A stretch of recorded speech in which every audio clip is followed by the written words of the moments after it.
আজকে আমি আমার সংস্কৃত ফলাজ্ঞান ২ নম্বর ক্লাসটি নিয়ে উপস্থিত হয়েছি। সবাই আমার ক্লাসটা দেখবেন এবং সংস্কৃত শিখতে গেলে এগুলো কিন্তু খুবই প্রয়োজন। স্বরবর্ণ, ব্যঞ্জনবর্ণ, কার, ফলা এগুলো লাগবেই। সেজন্য যেদিন যে ক্লাসটা দেব সেদিন সেই ক্লাসটা অবশ্যই রেডি করে ফেলতে হবে, বারবার প্র্যাকটিস করতে হবে, বারবার প্র্যাকটিস করলে হয়ে যাবে। তাহলে আজকে আমি শুরু করে দিই সংস্কৃত ফলাজ্ঞানের ২ নম্বর ক্লাসটি। আচ্ছা, আমি বোর্ডে লিখে দিচ্ছি, বোর্ডে লিখে দেওয়ার পরে আপনারা সবাই দেখে নেবেন। আমরা জানি, আমরা সেদিন ফলাজ্ঞানে ১ নম্বরের ক্লাসটাতে আমরা দেখেছিলাম যে আমরা ৭টি ফলা দেখিয়েছি। আজকেও কিন্তু আমি ৭টি ফলাই দেখাবো এবং কোন বর্ণের সাথে কিভাবে ব্যবহৃত হতে পারে সেইগুলো সম্পর্কে কিছুটা ধারণা দেব। যেগুলো দেব সেইগুলোই বেশি পরিমাণে ব্যবহৃত হয়, তবু এইগুলো দেখলেই কিন্তু অন্যগুলো সম্পর্কে জানা হয়ে যাবে এবং বোঝা যাবে যে কোনটার সাথে কোন ফলাটা কিভাবে ব্যবহৃত হয়। তাহলে আমরা জ ফলার মধ্যে প্রথমে যাই। হ্যাঁ, জ ফলা, জ ফলা, আমরা জ ফলাটার মধ্যে প্রথমে যাচ্ছি। প্রথমে কি দেব তাহলে? কয় জ ফলা। আমরা বাংলাতে কয় জ ফলা কীভাবে লিখি? এভাবে। কিন্তু সংস্কৃতে কয় জ ফলা কীভাবে লিখে থাকি? আমি সেদিন কিন্তু দেখিয়েছিলাম কয় জ ফলাটা আমরা এইভাবে লিখে থাকি, কয় জ ফলা। তারপরে বাংলাতে ক্ষয় জ ফলা আমরা লিখব এইভাবে, সংস্কৃতে ক্ষয় জ ফলা আমরা লিখব হলো এই যে এখানে এটা দিয়ে জ ফলাটা দিয়ে পাশে একটা এটা দিয়ে দেব। এটা এভাবেও লেখা যায়, যার যেভাবে সুবিধা হয়। খ দিয়ে আমরা এই যে বটা লিখব, অর্থাৎ এই যে এটা থাকছে, এটা তো আসলে আমি সোজা করে দিলাম কিন্তু এটা বাঁকা হবে, সেজন্যই আমি কিন্তু জ ফলাটা আগে বটা পাশে দিয়েছি। এটা বাঁকা হবে, এখানে এই যে বয়ের মতো যেটা, অর্থাৎ যেটা লম্বা থাকে সেটা বাঁকা হয়ে এইভাবে করে হয়। এটা একবারে লিখে দেওয়ার জন্য ওইভাবে করলাম। আমি আবার দেখাচ্ছি যে ক্ষয় জ ফলাটা কীভাবে লেখা যেতে পারে। যে এই যে যেটা আমি এইভাবে দিচ্ছি, এইটাকে বাঁকা করে দিতে হবে, এর জন্য একবারে এইভাবে করে লিখে দিলাম। এরপরে আমরা দেখাবো গয় জ ফলা। গয় জ ফলাটা কীভাবে লিখতে হয়?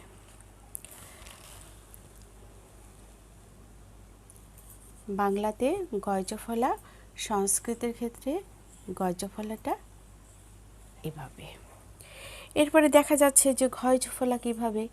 ঘয় জ ফলাটা বাংলাতে ঘয় জ ফলা এভাবে, সংস্কৃতে ঘয় জ ফলা অর্ধেকটা লিখে এরপরে পাশে জ ফলা। এর পরেরগুলো আমি দিচ্ছি, যেগুলো একটু কঠিন কঠিন সবসময় বেশি ব্যবহৃত হয়, আমি সেগুলো দিচ্ছি। চয় জ ফলা, আগে জ ফলাটা লিখে নেব, চয় জ ফলা। তাহলে কিভাবে লিখব? এখানে আগে জ ফলাটা লিখে নিচ্ছি, তারপরে চটা দিয়ে দিচ্ছি। এই যে চর যে লম্বা মতো থাকে, অর্থাৎ এই যে এইভাবে এইটাই কিন্তু বাঁকা হয়ে যাচ্ছে, সেজন্য ওইভাবে করে আমি লিখলাম। তারপরে বর্গের জয় জ ফলা, বর্গের জয় জ ফলা, বর্গীয় জ, আগে জ ফলাটা দিচ্ছি, পরে এটা কিন্তু উল্টো, এটা উল্টো, চর এটা গিয়ে এভাবে আর এটা এভাবে, বর্গের জয় জ ফলা। এরপরে দেখা যাচ্ছে তয় জ ফলাটা কীরকম? তয় জ ফলা, এটার ক্ষেত্রেও জ ফলাটা আগে দিয়ে তারপরে তটা দেব। এরপরে দয় জ ফলা কীভাবে দিতে পারি? দয় জ ফলা, এটা একটু দেখার বিষয় আছে, ঘয়ের মতো হচ্ছে। ঠিক পরের নয় জ ফলাটা অবশ্যই, যেহেতু তয় জ ফলা লিখে দিলাম, নয় জ ফলাটা নিশ্চয়ই সহজ হবে, পারা যাবে। পয় জ ফলাটাও সহজ হবে। পয় জ ফলাটা আমি একটুখানি দেখাই। বাংলাতে পয় জ ফলা, সংস্কৃতে পয় জ ফলা, এটা জটা আগে লিখি, পরে পটা পাশে দিই। হয়ে গেল বয়জফলা। এরপরে হচ্ছে বয়জফলা। বয়জফলা কিন্তু দুইভাবে হতে পারে, একটা বর্গীয় ব আরেকটা হচ্ছে অন্তস্থ ব। আমরা জানি ব, এটাকে ধরলাম বর্গীয় ব, এটাকে ধরলাম বর্গীয় ব। বর্গীয় ব সংস্কৃতে কিভাবে হবে জফলা? সংস্কৃতে কিভাবে হবে? সংস্কৃত হবে, আমি জফলাটা আগে দিচ্ছি পরে ব লিখছি, বর্গীয় বর মধ্যে একটা পেট কাটা আছে। আর অন্তস্থ ব যেটা, তার কিন্তু পেট কাটা নেই। অন্তস্থ বটা কীরকম হবে? আমি এটাকে ধরলাম অন্তস্থ ব, অন্তস্থ বয় জফলা। সেটা হবে, আগে জফলাটা লিখলাম, এটা দিলাম, এখানে কাটাটা নেই। তারপরে হচ্ছে থয় জফলাটা কীরকম লেখা যায়? ভয় জফলা। ভয় জফলাটা কীরকম হয়? ভয় জফলা, ভয়টা ভটা এরকম দিয়ে জফলা, এটা হচ্ছে ভয় জফলা। ময় জফলা, ময় জফলা বাংলাতে ময় জফলা, ম অর্ধেকটা দিয়ে জফলা। তেমনি শয় জফলা। হয় জফলাটা একটু দেখার আছে। হয় জফলা, হয় জফলা সাধারণত সহ্য শব্দটা লিখতে গেলে আমাদের হয় জফলা লাগে। তাহলে কিভাবে লিখি? হ লিখি আগে, হ লিখছি, হ লিখলাম, এই যে জফলাটা এখানে হবে, জফলাটা এখানে হবে, হয় জফলা। তাহলে আমরা জফলা পর্যন্ত দেখলাম। এরপরে আমরা অন্য একটাতে যাব। জফলার পরে কি আছে? জফলার পরে আমি যাব হলো মফলাতে, রফলা। জফলার পরে যাচ্ছি রফলা। রফলা কিন্তু অত্যন্ত সহজ সংস্কৃতে, র ফলা। রফলাতে বাংলাতে কয় রফলা কিন্তু দুভাবে হয়, কয় রফলা। আর এটা কিভাবে হয়? এটা হয়, এই যে বাংলাতে এই কয় রফলাটা একটু প্রাচীন। সে যাই হোক, আমরা সংস্কৃতে কয় রফলা কীভাবে লিখব? সংস্কৃতে ক দেব, নিচে একটা সোজা করে একটা একটু বাঁকা করে দাগ দেব। এটা কিন্তু এরকমটা হবে না, এটা এরকমটা হবে। এটা হচ্ছে রফলা। তাহলে এরপরে আমরা গয়রফলা কিভাবে লিখতে পারি? বাংলাতে গয়রফলা হচ্ছে এটা, সংস্কৃতে গয়রফলা হচ্ছে এভাবে দিয়ে এটা। সংস্কৃতে তয়রফলা কিভাবে লিখি? আমরা বাংলাতে তয়রফলা লিখি এইভাবে করে, যে সংস্কৃতে তয়রফলা আমরা ত দিলাম, এই যে রফলা, এটা হয়ে গেল তয়রফলা। এরপরে দয়রফলা কিভাবে দিচ্ছি? আমরা বাংলাতে দয়রফলা লিখছি এইভাবে, সংস্কৃতে দয়রফলা লিখব কিভাবে? দ বানাচ্ছি, দ বানালাম, এখান থেকে রফলা। এরপরে যেটা দেখাবো সেটা হচ্ছে হয় রফলা। হয় রফলা, হ্রদ, হ্রদ, হ্রদ শব্দটা লিখতে গেলে হয় রফলা লাগে। আমি হয় রফলা দেখাচ্ছি, শুধুমাত্র হয় রফলাই দেখাচ্ছি, হয় রফলা। এটা সংস্কৃতে হয় রফলাটা কীরকম হবে? হয় এই যে এখানে, এই দাগটা হবে এখানে। আমি আরেকটু ভালো করে দেখাই, হ এখানটায় হয় রফলা, এটা হলো হয় রফলা।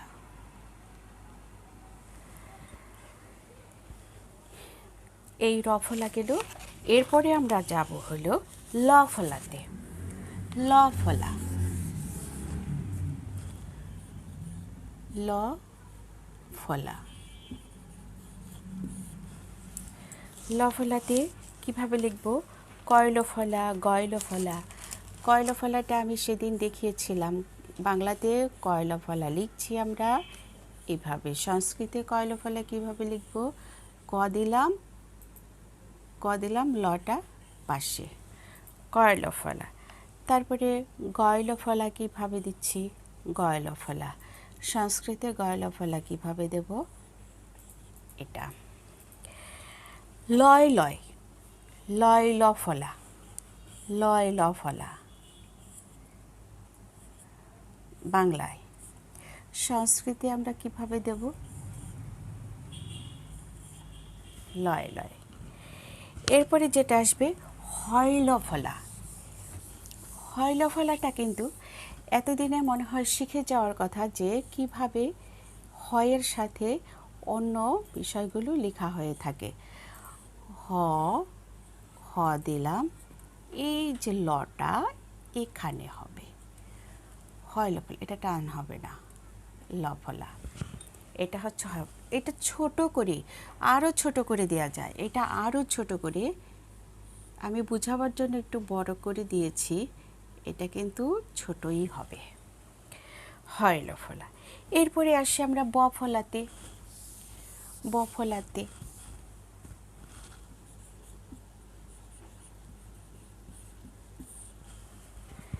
ব ফলাতে যেমন আমরা বাংলায় লিখি পক্ক, পক্ক শব্দটা লিখতে গেলে আমাদের কয় বয় দিতে হয়, তাহলে সংস্কৃতে কয় বয়টা কিভাবে হবে, কয় ব ফলা, এটা। এরপরে হচ্ছে দন্ত শয়ব ফলা, দন্ত শয়ব ফলা, আমি বাংলাতে দন্ত শয়ব ফলা দিলাম, সংস্কৃতে দন্ত স কীভাবে লিখব, সবার নিশ্চয় মনে আছে ব্যঞ্জন বর্ণগুলো, এটা। এরপর হচ্ছে লয়ব, লয়ব ফলা, লয়ব ফলা, সংস্কৃতে লয় বয় কীভাবে হবে, ল নিচে ব, জোড়া লেগে গেল, জোড়া হবে না, এইভাবে না, নিচে ব। এরপরে হয় বয়, এটা কিন্তু খুব ইম্পর্ট্যান্ট একটা, হয় বয়, আমরা হয় বয়টা কিভাবে লিখব, এই যেখানে ব ফলা দিতে হবে, হয় বয়, ছোট্ট করে একটা ব ফলা। এই তাহলে ব ফলা পর্যন্ত গেল। এরপরে আমরা আমাদের কি বাকি রয়েছে, ন ফলা, ন ফলা রয়েছে, ম ফলা রয়েছে। আচ্ছা আমরা ন ফলাটা দেখি। ন ফলা বলেছিলাম আমি, ন ফলা দুই ধরনের হয়, দুই প্রকারের, তাই না, একটা হচ্ছে দন্তন্য ফলা আর একটা হচ্ছে মূর্ধন্য ফলা। আগে আমি দন্তন্য ফলাটা দেখাচ্ছি, দন্তন্য ন ফলা, ন ফলা দুটো, ন ফলা, এখানে ন ফলা দন্তন্য, আমি বুঝাবার জন্য আলাদা করে লিখে দিলাম দন্তন্য ফলা, কিন্তু দন্তন্য ফলা ন ফলা। আমি কয় নয় ফলা কিভাবে লিখতে হয়, কয় ন ফলা, আমি বাংলাটা আগে লিখছি তারপরে সংস্কৃত লিখি, কয় ন ফলা, সংস্কৃতে কিভাবে লিখব, কয় ন ফলা। পয় ন ফলা, বাংলাতে পয় ন ফলা লিখছি এভাবে, সংস্কৃতে পয় ন ফলা হচ্ছে প নিচে ন, পয় ন ফলা। এবার হচ্ছে হয় ন ফলা, আমি গত ক্লাসে দেখিয়েছিলাম পিঠে যে নটা থাকছে সেই নটা কিন্তু দন্তন্য, এটা হচ্ছে হ যুক্ত দন্তন্য, হয় ন। এটা কিভাবে লিখব, হ বানাচ্ছি, এই যে নটা এখানে থাকবে, নফলা, হয় নফলা। এরপরে আমি মূর্ধন্যতে যাই, মূর্ধন্য ফলাতে যাই, মূর্ধন্য ফলা, মানে নফলা দুই ধরনের হয়ে থাকে, যেমন ব ফলা দুইটা, একটা বর্গীয় ব একটা অন্তস্থ ব, ঠিক সেরকম নফলাও দুই ধরনের, একটা হচ্ছে দন্তন্য ফলা আর একটা হচ্ছে মূর্ধন্য ফলা।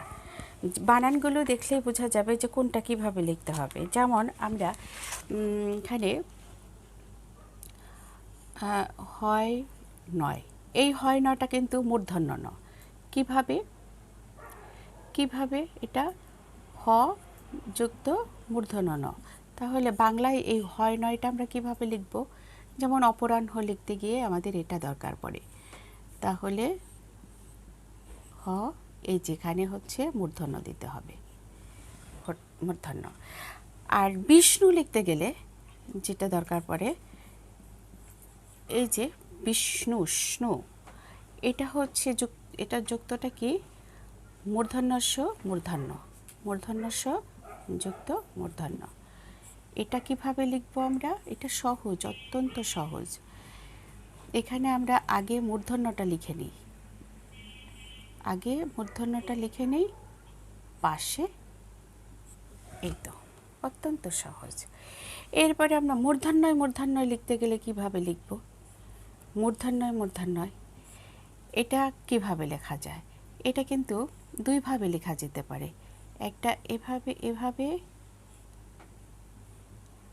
আর অপরটি লেখা যায়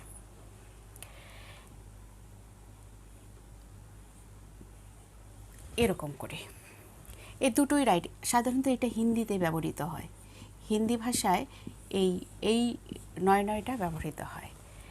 আর এই নয় নয়টা সংস্কৃতের ক্ষেত্রে এই দুটোই রাইট ধরা হয়ে থাকে। হিন্দির ক্ষেত্রে এটা ব্যবহৃত হয় বেশ, আর সংস্কৃতের ক্ষেত্রে দুটোই রাইট হয়, সেজন্য দেখালাম। এবার আমরা ম ফলাতে যাই।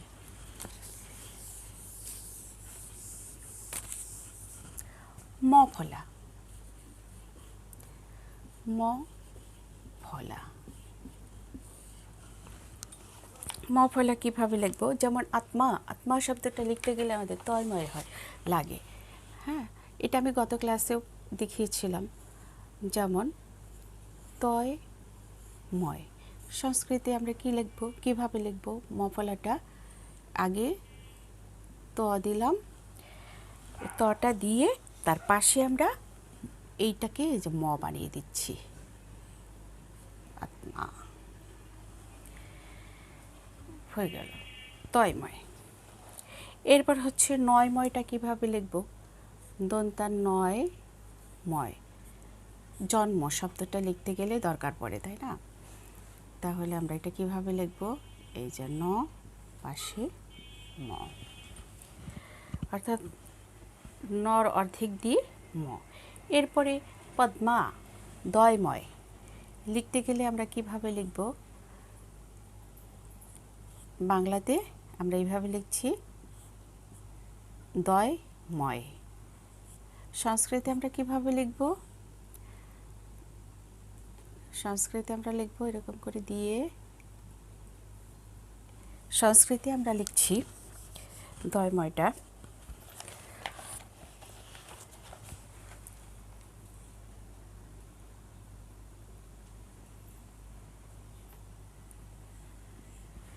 দয়ময়। আমি আবার লেখাটা দেখিয়ে দিচ্ছি।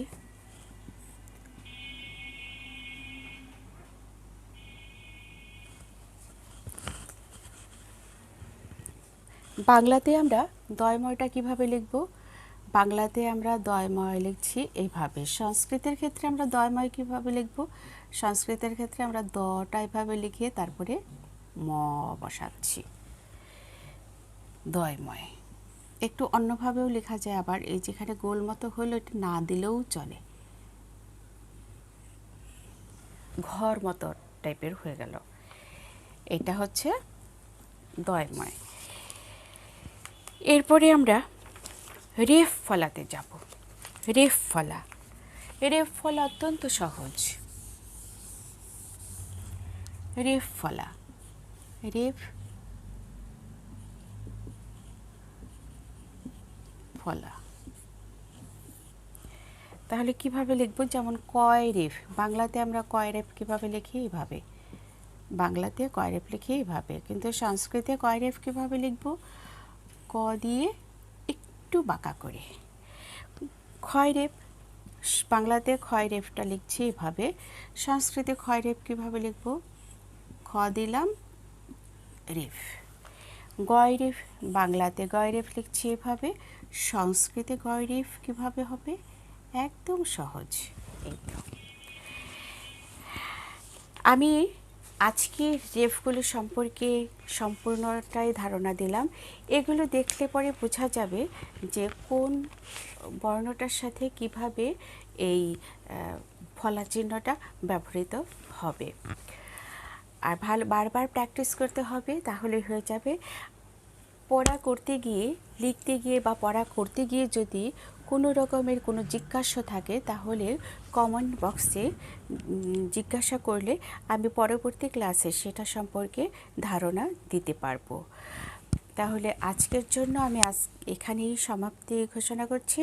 আবার আগামী ক্লাসে একটা নতুন কন্টেন্ট নিয়ে উপস্থিত হব। সবাই ভালো থাকুন, সুস্থ থাকুন।